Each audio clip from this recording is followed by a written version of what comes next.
গত 16 জুলাই জঙ্গি গোষ্ঠী আল কায়েদার নাম করে বিহারের মুখ্যমন্ত্রী নীতিশ কুমারের দফতর বোমা মেরে উড়িয়ে দেওয়ার হুমকি দেওয়া হয়েছিল।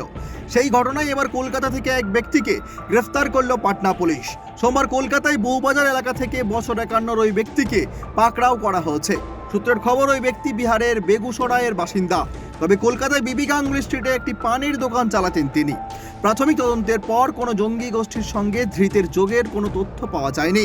তবে ধৃত ব্যক্তি কী কারণে বিহারের মুখ্যমন্ত্রী দফতরে ওই হুমকি ইমেল পাঠিয়েছিলেন সেই বিষয়টি এখনও স্পষ্ট নয়। আগ্নেয়াস্ত্র হাতে দুষ্কৃতীদের তাণ্ডব। ঘটনাটি ঘটেছে দক্ষিণ 24 পরগনার নরেন্দ্রপুরের বোড়াল মালিপাড়া এলাকায়। স্থানীয় সূত্রে খবর, রবিবার গভীর রাতে 7 থেকে 8 জন দুষ্কৃতী আগ্নেয়াস্ত্র নিয়ে কয়েকটি বাড়িতে ঢুকে ভাঙচুর চালায়। এমনকি বাড়ির মহিলাদেরকে হুমকি দেওয়া হয় বলেও অভিযোগ। এছাড়াও বেশ কয়েকটি গাড়ি ভাঙচুর করা হয়। এই ঘটনায় এলাকায় যথেষ্ট চাঞ্চল্য তৈরি হয়। নরেন্দ্রপুর থানায় অভিযোগ দায়ের করেছে বাসিন্দারা, যদিও এখনো পর্যন্ত কাউকে গ্রেফতার করেনি পুলিশ। সোমবার রাজারহাটের কাজিয়ালপাড়ায় ঋণের টাকা আদায় করতে গিয়ে খুন হলেন এক ব্যাংক কর্মী। মৃতের নাম প্রসূন বিশ্বাস, বয়স 35। জানা যাচ্ছে তার পেটে ছুরির আঘাত করা হয়। ব্যাংকের সামনেই রাস্তার উপরে তিনি লুটিয়ে পড়েন। তাকে দ্রুত স্থানীয় একটি হাসপাতালে নিয়ে যাওয়া হলে চিকিৎসকেরা তাকে মৃত বলে ঘোষণা করেন। পুলিশ সূত্রে খবর, খুনের অভিযোগে মোহাম্মদ কবির নামে এক যুবককে গ্রেফতার করা হয়েছে।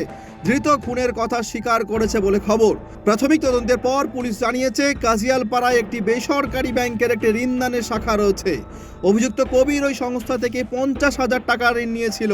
সেই ঋণ শোধ করা নিয়ে 1 বছর ধরে উভয় পক্ষের মধ্যে সমস্যা চলছিল।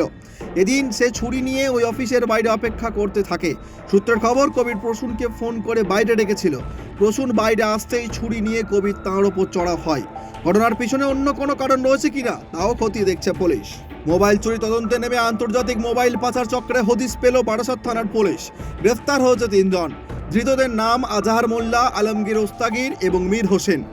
এদের মধ্যে আজহারের বাড়ি দক্ষিণ 24 পরগনার উস্তি থানা এলাকায়, বাকি 2 জনের বাড়ি হাসনাবাদে। তাদেরকে জিজ্ঞাসাবাদ করে চুরি যাওয়া মোবাইলগুলি বাংলাদেশ সীমান্তে স্বরূপনগর থেকে উদ্ধার করেছে পুলিশ। পুলিশ সূত্রে জানা গিয়েছে, গত 29 জুলাই টাকি রোড সংলগ্ন কদম্বগাছি এলাকার একটি দোকানে শাটার কেটে 18টি মোবাইল চুরি হয়। এই ঘটনার তদন্তে নেমে সূত্র মারফত খবর পেয়ে কাজীপাড়ায় একটি ভাড়া বাড়ি থেকে আজহার ও আলমগীরকে গ্রেফতার করা হয়। পুলিশি জেরায় ধৃতরা চুরির অভিযোগ স্বীকার করেন। রেলে চাকরির বদলে জমি দুর্নীতি সংক্রান্ত বেআইনি অর্থ লেনদেনের একটি মামলায় আরজেডি প্রধান লালু প্রসাদ এবং তার পুত্র তথা বিহারের প্রাক্তন উপমুখ্যমন্ত্রী তেজস্বী যাদবের নামে চার্জশিট দিল কেন্দ্রীয় সংস্থা এনফোর্সমেন্ট ডিরেক্টরেট। মঙ্গলবার বিশেষ আদালতে লালু, তেজস্বী সহ মোট 11 জনের নামে বিশেষ আদালতে চার্জশিট জমা দেওয়া হয়েছে। এটির অভিযোগ, লালু প্রথম ইউপিএ সরকারে রেলমন্ত্রী থাকাকালীন চাকরির বিনিময়ে বহু যুবকের থেকে জমি নেওয়া হয়েছিল। সেই জমি তাঁরা লালুর পরিবারের সদস্য এবং একে ইনফোসিস্টেমস সংস্থার নামে করেছিলেন। ওই সংস্থার সঙ্গে লালু পরিবারের সদস্যদের যোগ রয়েছে বলে দাবি এডির। আগামী 13ই আগস্ট মামলার পরবর্তী শুনানি। কোটা সংস্কারের দাবিকে কেন্দ্র করে উত্তাল হয়ে উঠেছিল বাংলাদেশ, কিন্তু হঠাৎই মোড় ঘুরে যায় সেই আন্দোলনের। পতন হয়েছে বাংলাদেশ সরকারের। প্রধানমন্ত্রী পদ থেকে ইস্তফা দিয়ে দেশ ছাড়তে বাধ্য হচ্ছেন শেখ হাসিনা। দেশ ছাড়ার পরও উত্তপ্ত ওপার বাংলা। ইতিমধ্যেই জনতা পুলিশের খণ্ডযুদ্ধে বহু মানুষের মৃত্যু হয়েছে। এবার ক্ষিপ্ত জনতার হাতে মৃত্যু হলো এনায়েতপুর থানার 14 জন পুলিশ কর্মীর। সূত্রের খবর, প্রাণ বাঁচাতে ঘাতকদের সামনে আত্মসমর্পণ করতে চেয়েছিলেন পুলিশ কর্মীরা, কিন্তু তাদের কাতর আর্জিতে সাড়া দেয়নি কেউ।